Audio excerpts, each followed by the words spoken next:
Hello friends, welcome to RK Meesha kitchen. என் சேனலை subscribe பண்ண எல்லா ஃப்ரெண்ட்ஸ்க்கும் ரொம்ப தேங்க்ஸ்.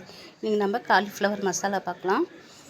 கிரேவி ஒரு கடாயில் ஒரு 4 ஸ்பூன் எண்ணெய் ஊற்றி பட்டை, கிராம்பு, ஏலக்காய், கொஞ்சம் சோம்பு கொஞ்சம் போட்டுக்கலாம். அது பொரிஞ்சதும் 2 பெரிய வெங்காயம் கட் பண்ணி வச்சுருக்கேன், அதை சேர்த்து நல்லா வதக்கிக்கலாம். ஃப்ரெண்ட்ஸ், 1 ஸ்பூன் இஞ்சி பூண்டு பேஸ்ட்டு சேர்த்துக்கலாம்.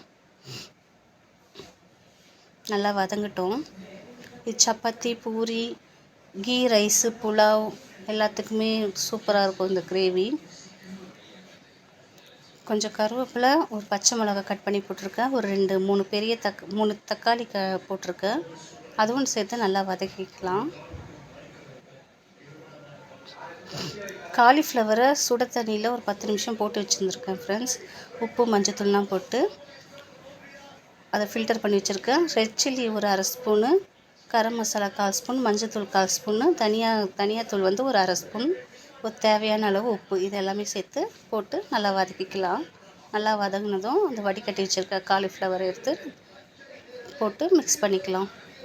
ஒரு 1/2 டம்ளர் அளவு தண்ணி சேர்த்துக்கலாம். உங்களுக்கு தேவையான நல்ல தண்ணியாக வேணும்னா கொஞ்சம் தண்ணி கூட ஆட் பண்ணிக்கோங்க.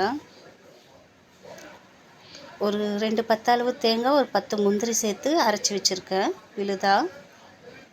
அந்த காலிஃப்ளவர் தண்ணி ஒரு 5 நிமிஷம் கழித்து கொதித்ததும் இந்த அரைச்சி வச்சுருக்க விழுதை சேர்த்து நம்ம நல்லா மிக்ஸ் பண்ணி ஹை ஃப்ளேமில் ஒரு 2 நிமிஷம் வச்சு, சிம்மில் ஒரு 3 நிமிஷம் வச்சு எடுத்தோம்னா நம்மளோட காலிஃப்ளவர் கிரேவி ரெடி ஆகிடும்.